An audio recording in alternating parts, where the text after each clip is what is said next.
All right, folks, women in the progressive era. In the early 1900s, women were still very much second-class citizens who in most states lacked the right to vote, make legal decisions, or own property.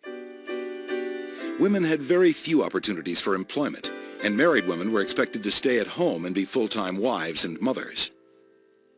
Though the suffrage movement was decades old by the beginning of the progressive era, the progressive spirit revitalized women's groups that sought the right to vote. All right, so the progressive era, an important note to jot down is the progressive era kind of revitalizes the first wave of feminism, right? Remember, there was a kind of a lull, or as Foner referred to them earlier in the year, it was moribund. Um, After women felt abandoned by abolitionist men um, in their argument over the 15th Amendment that granted African American men the right to vote, but not women. So the progressive movement served to kind of breathe new life into this suffragist movement in the turn of the century. Organizations like the National American Women's Suffrage Association held rallies and lobbied hard on behalf of their cause. NAWSA, National American Women's Suffrage Association. Slowly, more state governments listened to the suffragists and extended women the right to vote.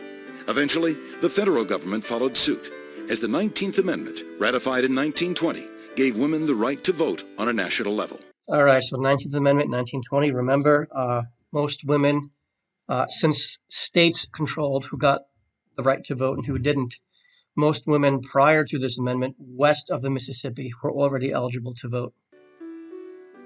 Another cause championed by women would gain support in the progressive era. Temperance was the name of the movement that sought the complete ban on the manufacture and sale of alcohol. All right, so we have temperance, anti-alcohol, we have suffrage, and if you remember from the previous video, we have settlement houses, more labor activity. As the world changed, struggling farmers and disillusioned factory workers were turning to drinking to escape their problems. Because of this, alcoholism became an even greater problem in America. Again, alcohol was seen as kind of like an escape by factory workers, to escape the drudgery of the painful performance that their job was. As a result of the temperance movement, the 18th Amendment would be passed and alcohol would be prohibited for the entirety of the next decade. All right, so prohibition was a female progressive movement, and it was eventually repealed years later, in part because FDR wanted to tax it to help us get out of the Great Depression. But again, temperance was a female progressive reform effort, in large part because alcohol was quite destructive to families and to wives.